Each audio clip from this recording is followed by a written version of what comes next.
Yeah! It's Coprolalia. Your favorite podcast. Coming at you live.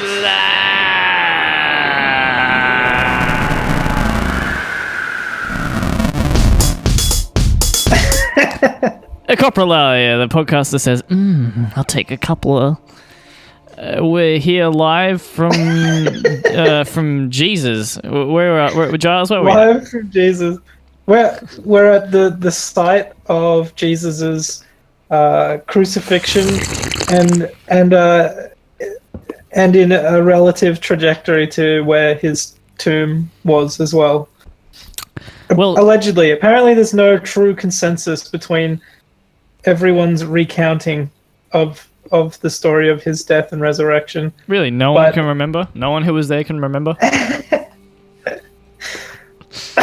The only guy that's still alive, he doesn't have any teeth anymore. He just can't talk very well. The old janitor from...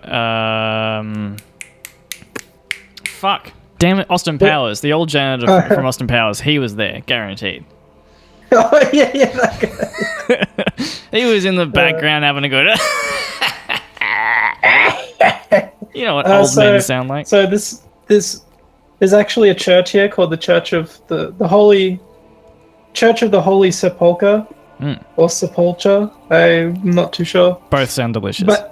And the hill at this site is also called Golgotha and Calvary, depending on the writer of the passages in the Bible that recount the story. If there is not a heavy metal band already called Golgotha and the was it? Say it again. Calvary. Okay, There's a movie called Calvary. There's a movie called Calvary, which is brilliant. Very clever movie. It's just a yummy word. Good word. Good word. Calvary, yeah. I like it. I quite like it. We've decided we're gonna start these podcasts off a little bit different now. So we're gonna read some quotes to get things started. Because why not? Because that'll be funny. I was thinking we talk little bit about what's happening in the world, just so that the full context can be illustrated, and then we'll dive into the quotes, I think. Well, what's happening, Giles? What's happening in the world? What's the first thing that pops into your head? Good question. We're creating like a time capsule of thoughts of a description of the world from our perspective, so we can look back on in like 30 years and go, oh, that's what it was actually like. Actually, so I feel like the whole world is a bit crazy right now. Yeah, I'm starting to agree with that. I used to think it was all peaches and cream and gravy mixed together in a big bucket, but it's not. Sounds terrible. Sounds fucking awful. Kind of is that, really. It's kind of like it's like an entire food court of food all mixed into one giant blender, and you get to go. Yeah, and you know, when you're making a meal, say it's made with chicken and rice, and someone's trying to add ice cream to it. Ugh. No. Yeah. So sometimes you have to ask the ice cream to leave. That's what I've got for that. Donald Trump. It's Easter, everybody. It's the day after Easter Sunday. It's Easter Monday. What does Easter Monday mean? I think it's just a cheap extension of the holiday, because I believe people use the Sunday as the day Jesus rose from the dead. Yep. Because it is the Friday that he dies, I'm fairly certain. Yeah, you're right there. Why is it called Good Friday then? That was a terrible name for that day that he died. Well, because what he was doing was a good thing, you know what I mean? Yep. It's considered... If Jesus wasn't crucified and he just lived to an old age, people would not have had the same reverence for his life. It's probably the same thought that goes through serial killers and mass shooters' minds. Yeah. So I don't think it's a good message. They're idiots. They think they're very cool, but they're idiots. So, okay. So it's Easter. Donald Trump. He's been an idiot continuously. Apparently, he started barring people from flights. Like he implemented something that was to sort of what's the term? He did a travel ban a little while ago. Yeah. And apparently there were like 9,000 people, most of which were U.S. citizens that were barred from entering the United States. Wow. Because of the extra what is it called? Scanning process? Like That would do it. Yeah, that'll do. I think I think the thing that's biggest in my mind right now, just if we're talking, this music's too epic for this. First thing that comes to my mind, if I was to describe the world right now, is disarray. Disarray. It's a good word. You were just about to introduce what you were going to say, and then I just fucking said what I think. So I apologize, right?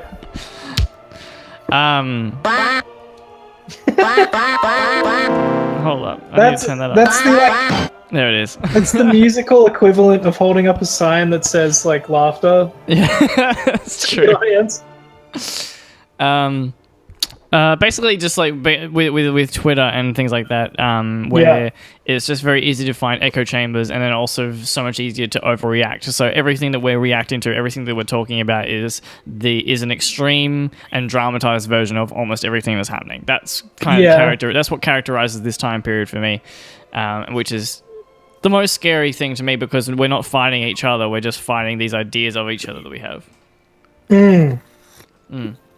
Oh yeah, we're all like smashing mirrors, and then like getting mad at people for us like treating each other really badly. Yep. It's a process I would like to. I think most things are solved by like them blowing up, them reaching their point of highest amount of tension, and then just spilling over and just exploding. That method doesn't work when it comes to nuclear warfare, however. But when it comes to Twitter and scandals and things like that, you want them to fucking explode and just get it over with. None of this like constant lifelong bitterness. You want it to reach its conclusion. Either someone's gonna apologize, or someone's gonna go to prison, or just something has to happen so that catharsis can be reached for everybody. And maybe a nuclear blast is going to be catharsis for some, but it'll create more tension for others. So. I've definitely had a kind of an attraction to the idea of like of an apocalypse. I think it's the idea of a reset. I think it's the idea that like you can't be dramatic in the post-apocalyptic world, because you kind of went peak drama. Like it's humans reaching their angriest point at one another when they just like, fuck it, we're just gonna destroy the whole world. Doesn't matter anymore. I don't care. Fuck you. Fuck me. Fuck everybody around me. It's all bullshit. Yeah. Anyway. Yeah, and I think that's why we're also attracted to zombie movies and zombie shows, because we love the idea that like everyone who's a snowflake is going to get killed or something. Yeah. Everyone who's like trying to get power from the fact that they are powerless will just like they'll be subjected to the real world, which is going to eat them alive, literally. This is why I can't stand shows like that, like The Walking Dead, and there's always like these really overly dramatic emotional, sensitive people in the show, and they go really dramatic, and they're kind of the main point of the show, it feels, and that's why I feel like it feels like more of an American drama soap opera or something like that with zombies rather than an actual zombie apocalypse, which I know isn't going to be the best show, so they have to do something. However, it's like, how did you get here? If you're going to be this much of a little bitch, how did you fucking get to this point? And so petty too. Yeah, like you didn't tell me you're gonna do this thing, and it's just like, whoa, Like, you're not dead right now. Just be grateful for that. this is the worst time to be burning any bridges. Like, you have to be on everybody's good side. So for when the zombie apocalypse comes, everybody just calm the fuck down and get along with each other. It's gonna be a real I good know. time. I think I already have an apocalypse plan. Mm-hmm. I've got some crazy friends who are just like either doing it ironically or just like quite unironically preparing for the Holocaust. I mean the apocalypse, sorry, not the Holocaust. There's not going to be another Holocaust. Yeah, I have a friend who collects like blades, Okay. and he has like a countryside farm sort of property, and yeah, the plan is already set. He's already told all his friends like, come get weapons from me, and then we'll head out to the farm and try and get some plants going. And I thought it was great. I was like, it's not going to happen, but it's a very romantic idea, and I do like that. yeah. He's got so many blades, man. It's ridiculous. There's like 20 or 30 blades. That's like that's red flag number one. If anyone's collecting weapons, especially knives, like somehow like collecting guns seems less concerning to me. Really? Because obviously not. Like, it doesn't make any sense. But blades, there's a bit more of like a they want to get up close and personal. Yeah, I think it's just confirmed that blades are more effective in a zombie apocalypse, and that was his thinking. Because you can't really get your hands on guns very easily in Australia, and as long as you have them, they're a continuous issue. Yeah. So, yeah, he has 3 kids, so he's a really nice, like, gentle guy. Yeah, that's not a guarantee. Just because you have 3 kids does not mean you're a nice guy. No. But I wanted to reinforce that he's like a family man. He's not not like a perma. I was gonna say perma virgin. I feel like that's a little bit harsh. Nothing wrong with being a perma virgin. No, nothing wrong at all. Unless perhaps Isaac Newton was apparently a perma virgin. I don't think there's anything wrong with it. I think there's something wrong with it if it's a problem for you. I think that a lot of people use it as a sensor to fuel their anger at the world because they didn't get a bone. I think women really don't like the concept of a guy who's just like fed up and just like, if you're not giving it to me, I'm gonna be really bitter at everyone. Yeah, I think I can understand that. Sex is pretty good. I probably wouldn't put it in my top 5 activities though. Oh, interesting. That's nice. As long as eating, as long as video games, cartoons. Yeah, Halo split screen with the boys is actually better than sex. I've never climaxed harder than with split screen with the boys. That final moment when like the score's even and you've finally like come up behind them with an energy sword. Oh my goodness! But they turn around and they've got an energy sword and you clash. You don't actually kill either of each other. Like there's a clash that happens. So then you have to keep on slashing at each other. The tension just keeps on rising. Yeah. Sploosh City better. Right there. That's a little bit of audio porn for all you gamers out there. It's just not like I wouldn't base my life on sex. Like I just can't be bothered putting that much time and effort into it.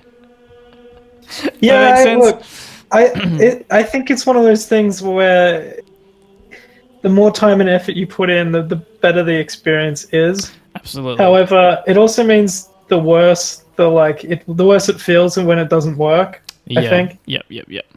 Yeah. I guess what I don't like about it, not about the sex, well, not about the actual act of it. What I don't like about is how important it is to most of society, and that kind of frustrates me. It's like it's like kind of their number one goal is to get out there and what was the term I used before? Get a bone. Get a bone, yeah. I guess I think they don't really get a bone; they just give a bone. One of the reasons why I'm not as interested in it, I think it's just because I've got so much other shit I'm working on all the time. Like I'm constantly trying to produce more content. Content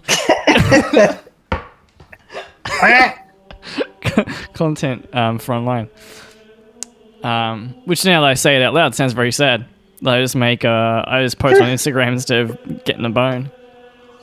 Yeah, but I actually think it's a more pious lifestyle. To be perfectly honest, I think the world would benefit greatly if a lot of people stopped obsessing over sex. Yeah. I think if media stopped doing it, then we wouldn't have sort of fake celebrities like Kim Kardashian. Yep. Well, that's the thing as well. Like, they make you feel bad if you don't want it. That's what I don't like. Is a lot of people they'll find don't a way to make you want it. They'll it's a case of like revealing more and more skin until you're looking at it. It's like, oh, you're not excited by ankles anymore, just like more skin, and then suddenly people are taking nude photos of themselves because it's the only way they can get attention and money. It's obviously not the only way. It's the way that they've chosen, if they have chosen to do that. Yeah. I think it's cheap because some guys can do it, can just like reveal skin and make money, but a lot of guys cannot do that. Probably not the word. I don't know. I don't want to come down on people who take the cheap road for things. It's not necessarily cheap. Yeah, I agree with you too. I think the only time that gets frustrating is when people think it's a lot more than it is, or it's a lot more important than it is. It's like people making really standard, simple music. Not simple necessarily. Like very kind of run-of-the-mill, middle-of-the-road kind of music, and that's totally fine. Like. But it's when they then expect themselves, when they think they're doing something amazing, something totally revolutionary, and it's like, calm the fuck down. This is just the same as everybody else, which is totally fine, but you're not going to be old John Lennon here. You know what I'm talking about? Right. There's more exaltation, and by that I mean like there's a higher status awarded to someone who's making music on a particular level of artistic merit and production ability and all of that stuff. There are higher levels of achievement. I mean, when it comes to modeling, sometimes it's simply you were born a certain way and that has like earned you a certain amount of money. Yeah. Or like fame or credit or and you can just continue to do that. And it's not really so much about the skills that you bring to the table. I don't even know why I'm talking about this really, but you can bring skills to the table. I know quite a lot of female actors who are brilliant actors who do, I guess, like strip down for roles. Yeah. There's artistic merit to that for sure. It's difficult being loose and witty when you've got this kind of music playing in the background. Like, I feel we should be speaking really seriously about every topic. Well,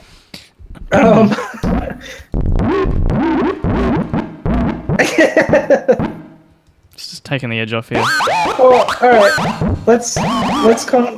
Let's contrast our conversation about sex with some quotes from Jesus. Yeah, we never fucking go around to that. Also, what the fuck happened to describing the world? Like, that just trailed off into it's a whole other thing. Which I guess is... Yeah, well, I think... That's the point. Yeah, go on. That's the point, isn't it? That's the hope, yeah. Lord knows we had nothing to talk about before that. All right. We're talking about like sexual repression in our society. Yeah. I think it's a thing. I think it's on the agenda of today's social issues. Absolutely. I think if we remove sexual repression from our society, I think there'll be less sexual crimes and there'll be less need to have sex in media too, because it'll just be like it's not a thing that we're desperate for. Yeah. It'll be a thing that. That's why it frustrates me when people when people get I don't know, like, to use sex to overly sexualize something. I don't think that should go away from media. I think we've discussed this before on the podcast, but I actually quite like it when people overly sexualize something to the point of ridiculousness, because it's just kind of fun and silly, but at the same time sexy. The issue arises when it's everywhere and used for everything to sell everything. That's when I kind of consider it exploitation. It's when it's just there to be to selling something rather than just to be sexy. Yeah. Like sticking Nick Cage in your movie. Like, we get it. You're just trying to sell it with his hot fucking booty. Hot face. Yeah. Anyway, what better segue than Nick Cage into Jesus? Yeah. All right, here we go.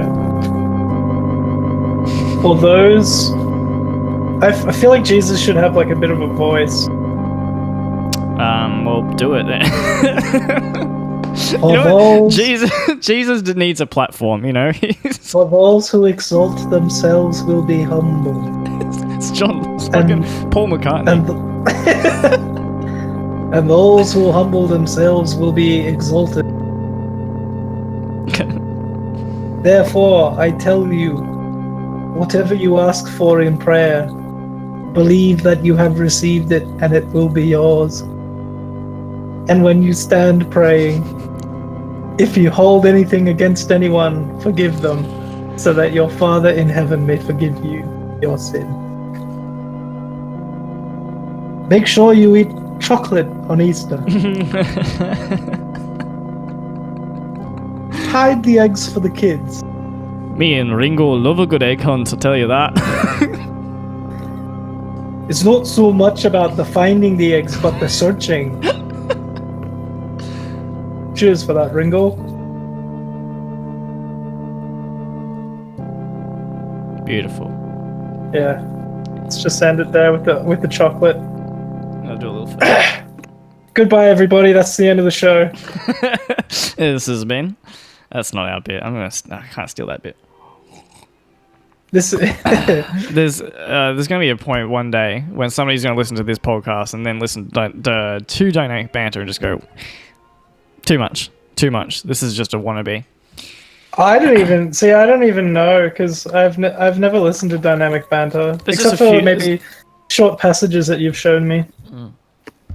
There's a few bits I steal, but I think I try not to, and I try and make them my own. But I think people get super worried about it, especially early on, which I think is actually the wrong time to do it. I think early on, when you're trying to make something new, you do have to copy other people and wear your influences and contemporaries on your sleeve until you kind of find your own voice. Name a single artist that wasn't in some way influenced by some other art that they saw. Kanye West. And how do you... Kanye just fucking just out of nowhere. Avant-garde masterpiece. People would say Death Grips, which is just so wrong, and I'm so fucking sick of people thinking Death Grips is that experimental, because they absolutely are in their own field, but like to think that you have to be super highly intelligent to understand their music and to understand what they're doing, it's like, no, they're still using like these setups, these building blocks that we already have. For one, we're using Western scales, Western music.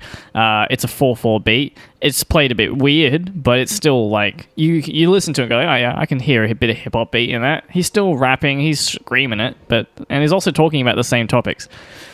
Anyway. Sometimes Death Grips can get really like. Apart from the fact that they get really creepy sometimes, they can be really insightful and profound. Oh, yeah, There's a song called Beware, where he's basically singing about how, like, beware of, like, false...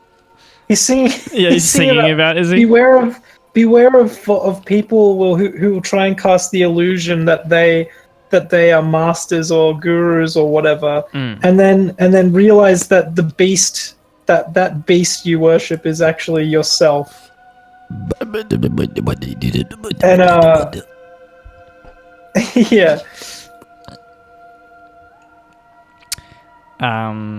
We're all just people. The song Tachyon is actually about a particle in physics that it moves faster than light and sound. It is it's the fastest moving particle in the planet, in the fucking universe. and he relates it to the feeling of being high and feeling like you can move faster than light. I think just to kind of talk. I think we've mentioned this before. However, with someone like Death Grips or Kanye as well. The person Death Grips, someone like Death Grips. My critique there of saying that they're not that experimental, they absolutely are. And so just to disagree with myself. No, but the point is that like you take these building blocks that we already have, so people know kind of where they are. They have this little bit of familiarity, and then you can explore these new ideas. And Kanye does that really well. I think he gives you this pop structure, so you think you know what you're in for, but then he'll twist it up, and so that's your entry point into his music. Same with Death Grips, but in a different way, and to a different extent. But like, if Death Grips was no beat and just noise and him shouting all the shit, it wouldn't make any sense. It would make sense, but so it wouldn't get to the popularity. Yeah. So keep using beats out there, I guess. That's my point of my story. I do like how you mentioned how so Kanye will lead you in. He'll give you an in. He'll open up the door and say, "Hey, come on in. I'm just a friendly Kanye West." Yeah. And you think you're getting old, Kanye? You walk inside, and then suddenly it's like this den of self-loathing and but also self-worship. There might be an altar in the back of the room with Kanye's head. It definitely does feel like, if you went into his room, there would be one altar to himself, and then there would be like a picture of himself on a punching bag that he's just constantly smashing in his face. And there'll be the stations of his crucifixion, so which will probably just be like album covers just hanging around the room. And then there'll be like guilt, all of his guilt that he puts into his music, all of the like the shallow shit. So it'd be surrounded by shallow shit like material possessions, got some gold chains, maybe he's got a car parked out the window. and then you've got like the loving, peaceful Kanye, and he'll just have like this little chill spot where you can roll joints and smoke weed with him. The image that comes to mind is a wax Kanye West in a ridiculously expensive t-shirt put up on a cross, and he's just stuck the cross into like this beautiful like Lamborghini open top, but he's just throwing darts at it, and on each dart he writes something he doesn't like about himself, or like he writes "Mum's dead" and just throws the dart. We should put this in the thumbnail. I think it's great. Yeah. That's the image for today. Kanye is featured in both of our last podcasts as well. I think he's happening in the world today. You know what I mean? We talk about him so much. He's almost a collaborator. Anyway. Cool. Good podcast. Very good. Halfway through. Let's put Kanye to rest. Kanye to rest. That was an accident. Genuine accident. Let's dive on into a new segment here.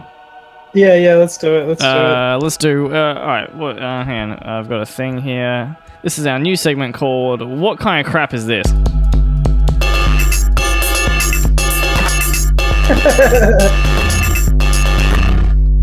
What kind of crap is this? This is a segment that where we discuss a product or a book I haven't read a book in fucking years. Bit of music, something that we did not like in the slightest, and let's bloody discuss why. Okay, yeah, I've come up with mine. I thought I was going to struggle, but so Unknown Mortal Orchestra the musician, that also known as Ruben something. Yep. From New Zealand. He Is released he from New a Zealand? song probably. Yeah, he's from New Zealand. I'm pretty sure, but he's based in fucking Hipsterville. Yeah. Oh yeah, you're right. New Jersey. Go.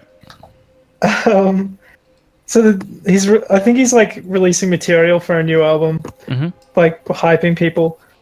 And unfortunately, I can see that he's trying to use really weird chords, and he's trying to up his soul sounding vocals, and he's also turning up the effects on his voice up to 11 as well. Yeah, right. And to the point where nothing sounds good. Like, I'll use an example. There's a song called I don't like the theme of the song. I don't like the name of the song. I don't like how it sounds. The clip has maybe like a minute of the same frame, just with some hands moving around, and I thought that was incredibly lazy. The song's called "We're Not in Love, We're Just High." Yeah. And you can't understand a single word that he's saying. The chords, you can almost hear a melody, but really it's a whole lot of jazz chords where maybe the melody fits into the modes of those chords, but the chords themselves don't sound nice together. Yep. And I just thought it was trash. We'll put a link to that in the description, hopefully. I'll load up a thing. Well, there you go. That's how this segment works. You figure out something you fucking hate and you tell us about it, and that was good. I don't think I can possibly enjoy that song, even if I do. Now, I recommend giving it a listen. We should talk about it again next week. Yeah. Okay. Something that I've despised. Let me have a little bit. No, can't think of anything. It's been all real good. Oh wow. I should have thought of something before we dived on into this segment. All right. Let me do an exercise that's sort of like a memory producing thing. Okay. Go. What was the last thing you used that broke? Last thing that I used that broke. Laptop? Yeah, laptop, but the laptop's working again now, so it seems to be okay. All right. But that was also my fault. That wasn't it breaking. That was just me breaking it. Okay, but there's a good example. Let's talk about that. Like when you're buying a okay, here we go. Now I fucking thought. I'm fucking there now. Fuck off with your goddamn MacBook laptops, all right? I'm sick of this shit. I spent $4,000 on this thing, which I haven't paid back yet. $4,000 motherfucking dollars, and it has not got as far as I can tell, it hasn't got like a dedicated graphics card. I can't remember how that fucking works. But it's just a piece of fucking shit for $4,000. And okay, yeah, so I spilled some water into my laptop, and it's fine. However, it should just be it should be so easy, surely, to make this thing. It should be turning that water into wine at that price. Yeah. It should be at least water resistant, right? I know, I get that that's not their primary goal, but hey, you can if you can do it with a phone, if you can make a phone that costs $1,000 somewhat water resistant, at least so it doesn't die if you splash it, then you should be able to do the fucking same. Yeah. Think of the amount of people who are using their Mac tops. I don't know if that's a real phrase, but Mac tops in like coffee in cafes. Yeah, exactly. You I have two beverages at the moment, right next to my laptop. You'd think I'd fucking learn my lesson. There is a lid on one of them, so wheel sweet. Yeah, so fuck off MacBook. Fuck off Mac. Windows isn't cheap though either. The Windows laptops are just as expensive. It really truly depends on what you're looking for. Oh no, I mean like the Windows brand ones, like the flippy dippy ones, you know, ones with the hinges and shit. Yeah, but look, Microsoft is not a closed software, closed hardware company. Yep. Microsoft don't really own computers or hardware. And in fact, there are a lot of much better companies than Microsoft who are much more industry tested, and also they've been functioning for a lot longer than Microsoft as hardware producing companies. Yep. So they shouldn't have to really. They just make an OS. That's what they are. Well, they're doing it more now. They're making more laptops now. But yeah, I agree. Yes, however, they're probably using third-party hardware as well. Yeah, possibly. Quite possibly. In fact, you could probably say that Microsoft is just trying out Mac's business model because it seems to be keeping them afloat, even though they have no new ideas. Yep. Cool. Anyway, that's my fucking beef. Yeah, nice. Fuck that. Well, you should do an. Yep. You should do an end of segment theme as well, just to top it off. Now, so this has been shit that sucks. This has been what was the segment called? This has been what kind of crap is this? That's it. That sounded like fucking guillotine, dude. Yeah. It goes.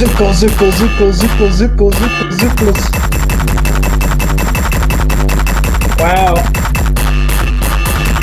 It turns out that this is just a Death Grips podcast. I think what Death Grips is to music is what Coprolalia is to podcasts. Oh Jesus! I mean, potentially. I'm gonna have Did to I hope give you a stroke? Sure, we're tearing down walls, no genius. doubt. Walls are not being upheld around here. I'll tell you that right now.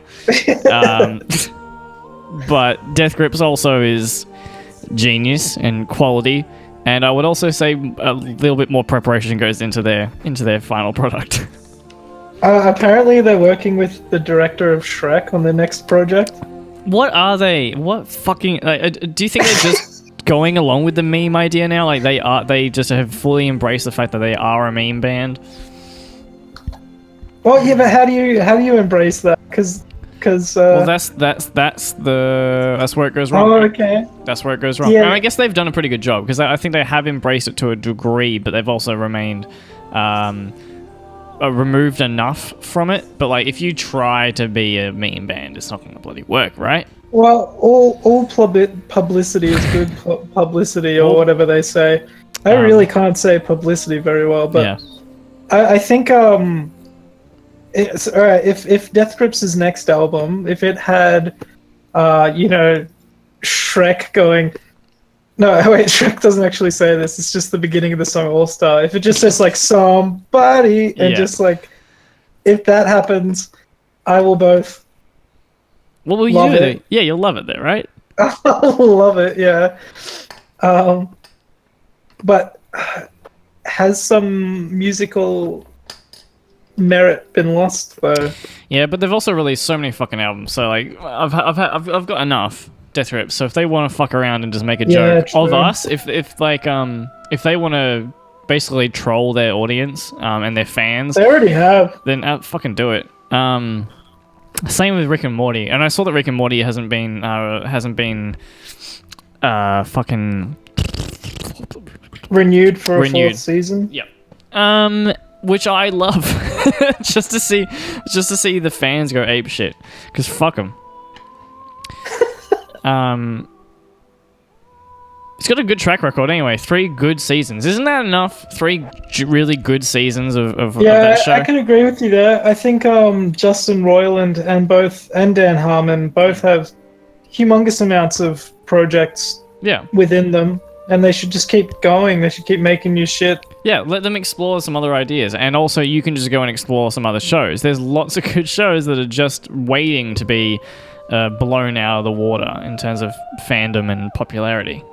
Yeah, all right. Well, how about we do something where we recommend, if you're a fan of Rick and Morty, we recommend Coprolalia podcast. For all if you you're Rick a fan, blow us out of the water. We say somewhat accidentally profound shit. Good enough. I feel like Rick and Morty even sometimes attempts to be profound, and it's just like, I already knew that. There's not, it hasn't always landed. And it's not like, I mean, comedically it lands, but I mean profoundly, because I have a different criteria when it comes to when I'm consuming content. I try and view it ironically and unironically simultaneously. So part of me goes, haha, that's a really clever. The other half of me goes, wow, they've managed to touch on this concept and fully understand it and also convey it through humor. Yeah. But when they say things like, in one of the episodes, Rick just goes, oh, you know that love is just chemicals in your brain, blah, blah, blah. And then, like, all the characters are like, whoa, I'm so shell-shocked by that revelation. And all I could think of was just like, oh, that is so cringy. It's very low-hanging fruit. It's like, well, I guess every single reaction that a human being has ever had can be reduced to chemicals moving around our brain and transmitters firing, but that doesn't make that any less meaningful. No, so sometimes Rick is just like, I'm like, he's like red pilled on the world or something. Like he's seen it from. This is also a similar problem I have with Dr. Manhattan from the Watchmen, from the Watchmen comics and movie. And what I found really almost cringe-inducing was one of the female character, or one of the female characters. She was with the comedian, I think. I can't remember her name, unfortunately. She comes to Dr. Manhattan and just says, like, please save our planet. You know, we need your help, and you're the only one who can do it. And he just sort of says, oh, but I exist like throughout time, and humans are but a mere blip in the whole thing. And I just thought to myself, like, yeah, but what the fuck is the universe achieving without humans? Like, it just I was just like, yeah, you're trying to be profound and like reduce humans down to this, like, it's a collection of space dust that only happened for a moment. But like the universe, when left to its own devices, is empty space, rock and ice and gas. It's nothing. And humans have created art and all kinds of shit that, how the fuck does Dr. Manhattan survive without? How does he exist without some sort of stimulation from an outside critical thinking brain? It was just absurd for him to go like, I'm emotionally detached and I have no idea why I would save humanity. It just doesn't make sense to me. I think to take a nihilistic approach to the universe like that, to think that like nothing matters, therefore who gives a shit, it's just really fucking lazy and down on yourself. It seems driven by your own emotion of defeat. Like, you should, if the universe means nothing, then you get to decide what it means. You get to decide the worth of everything. We think money is worth something. It's obviously not, but you just believe in it. Now that's a silly kind of example, but like, you approach that, to take that approach to anything. It's like people who okay, so if you just go like, why even bother if none of this matters? Because just having one good thing in this infinite universe of nothingness is empty amazing. Space,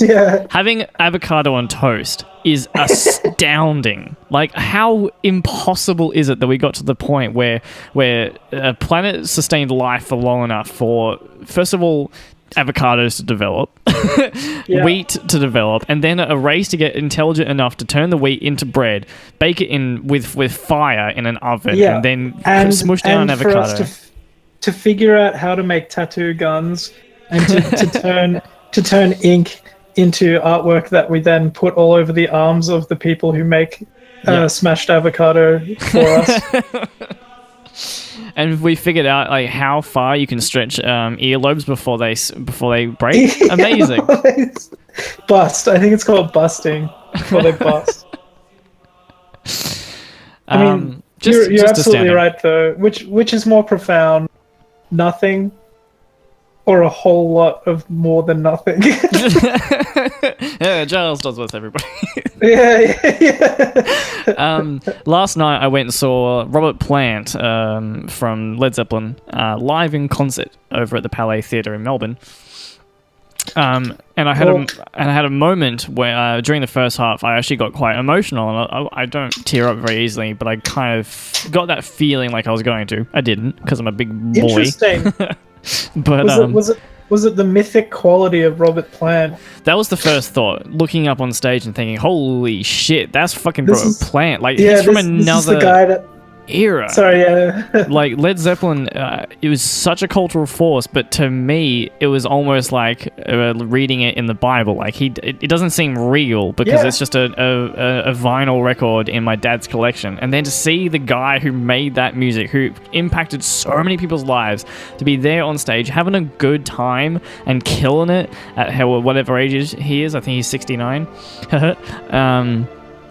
And so that was the first thought, was a bit starstruck, but then looking over the crowd and seeing the diversity of the ages, so seeing a whole bunch of people who were clearly teenagers when Led Zeppelin was doing their thing, and to see them just like fucking having the most amazing time going through what I'm going through, but with all this history that they were actually there for, to go like, holy shit, that's Robert fucking Plant, and he's still doing his thing. Which means I can still do my thing, and everything's awesome for this 1 second, and to see this entire crowd. And so my immediate thought after that was like, this is worth it. I definitely am a nihilist in terms of like, I kind of take the idea that nothing matters, but because of that, the fact that happened means what personally matters to universe you has significance. Most amazing thing in the world. Anyway, so I'm glad you had that experience. It seemed like you were losing a bit of faith for a little bit. Absolutely. It's easy to get caught up. They call it the daily grind, and I think it's true of absolutely any pursuit. Like to think that from day one, Led Zeppelin was a band that everything just fell into place. They never had to lift a finger. Like, there must have been days when they were just like, I can't stand these people. I can't go out on stage for like the 6th day in a row. In fact, there were times when Jimmy Page was, I've got that right, yeah, Jimmy Page. Yeah, there were times when he was addicted to heroin and just couldn't get on stage, and even like he couldn't actually play very well. And you can see live shows where his like fingers were just not catching up with what he was able to do at one point. Right. And even that's heartbreaking. But how hard is that? How hard is it to be addicted to a drug and having to perform on stage in front of tens of thousands of people and to not even be able to fulfill their expectations, to the point where like you're getting bad reviews. People are saying that you've lost it. Oh, fuck. Like, just there is no point. There's no point in your life where you're just like, well, that was fucking easy. Yeah, absolutely. Anyway, so moral of that story is keep at it. Fucking keep at it. And never take it too seriously. Everything will work out. Everything's gonna be fine, unless you die. But then you don't have to worry about it. So, and if you on the amazing chance, and there is a chance that you succeed, this being everybody listening, that if you succeed, you may get offered heroin. But I recommend you say no. You'll have enough money. You'll have probably a couple of good mates who are doing it. And they're just like, here, come along. We're really safe about it, and we're smart, and you just don't do it. It's a massive waste of time. Yeah. And potential. Waste of potential. All right. What are we at to? 451. What other bits have we got? Let's do a little bit of a tidy up. We're actually going to watch him. I was thinking we should actually watch Jesus come out of the tomb, raised from the dead. Yeah, I'm totally down for that. Seems like something that would be cool. fun to watch. Right, I assume... fire up. Fire up the teleporter. What we got? We got.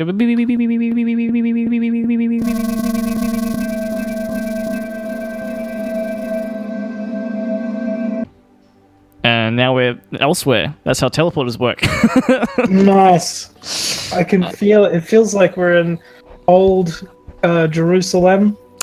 Now, let me figure out exactly what year it is right now. It's about between 30 AD and 33. Should we be covering up or something? I feel like two white guys are going to look very out of place here, and we'd all like to think that they're not I going don't to be think racist. They can see us. Okay, great. I don't think they can see us. I think we're sort of like phased. Oh yeah, you can hear the phaser working right now. Our bodies don't actually fully go back in time. Ah, yeah. It's like our consciousness does. With the we can see our bodies because we're in present day viewing. It's a whole thing. It's a whole thing. Yeah. Don't worry. Yeah. Definitely didn't need that description. For the listeners listening. Keep doing so. Keep listening. What a bit. Cool. Well, you know what? It's just so happens I think Jesus is coming out now. How is that for some timing? Just goddamn ridiculous. The dial. Well, I put in the exact time, so I've expected this. That makes sense. All right. Well, look, there you go. The bloody rock's moving. You're hearing that. Miracle. Which is surprising because he died, but... and the rock is huge, and he's pushing it all by himself. Rock. Lots of little rocks falling around. Oh, and here comes Jesus.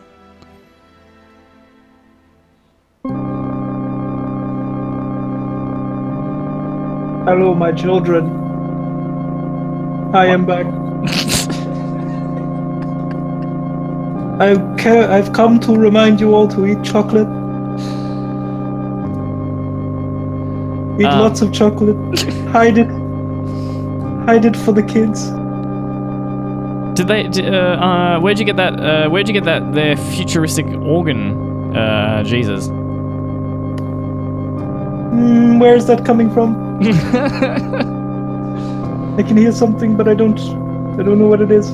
Aren't you all-seeing and all-knowing, or is that your big boy father in the sky? Be quiet, children. I must now return to heaven. Thank you for embalming me.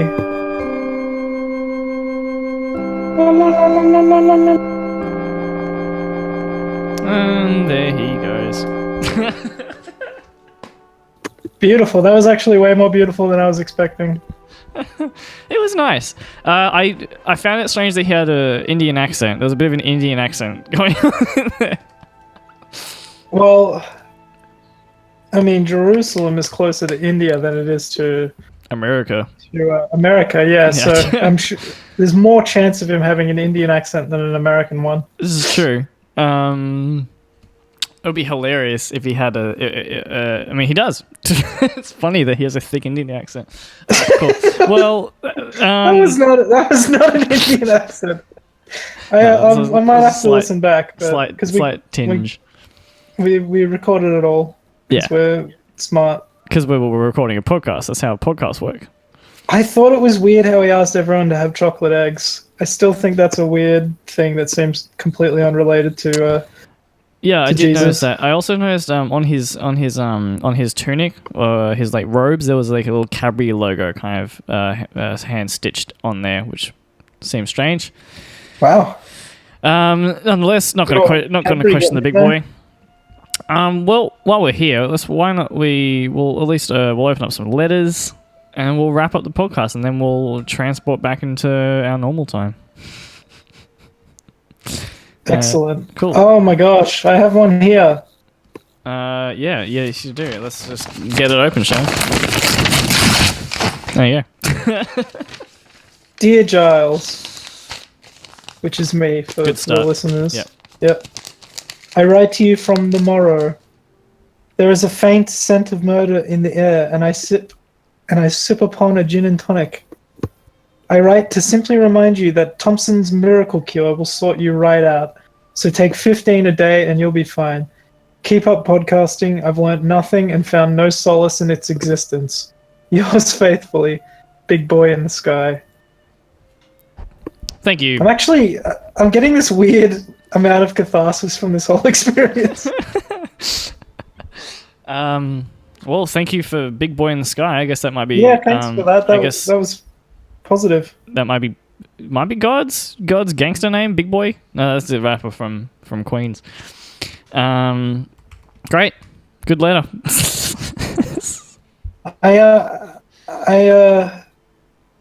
I don't think there's a letter for you. I think whoever was writing it ran out of time and forgot to. Well, that's fine. This is, I guess, better place than ever is to finish. God damn.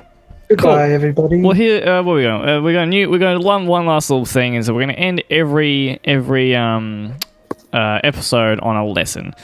Here's my lesson. We'll each give a lesson. We'll each have a think of a lesson to tell you, and you're going to get those free of charge, free lessons right here on Coprolalia. Maybe it's the lesson that we've been going through personally that we'd just like to give to everyone else. Yeah, absolutely. I'm not going to just tell you what to do. This is a lesson learnt from my own experience that has been applied nicely to myself, and I'm going to give it to you right now. Yeah. Nice. My lesson is doesn't matter. Apply that as you will to anything in your life, and you'll find great freedom. Giles, what have you learnt? That's a good one. My lesson is that if everything looks really chaotic and out of place, it's probably because you're missing some piece of information that ties it all together. However, do not fret or worry until you find it. Just wait until it presents itself. No sense in trying to make a sense of chaos when you could just float along through it. Yeah. Or swim through it. Really, just like float. Like a duck. Right. Can you do that? I was hoping you'd do the duck sound after that. Yeah. What a bloody episode! Another episode of Coprolalia, the podcast. We're gonna transport away with our what do you call them? Teleporter, time traveling box thing. Yes. So goodbye to this stupid show.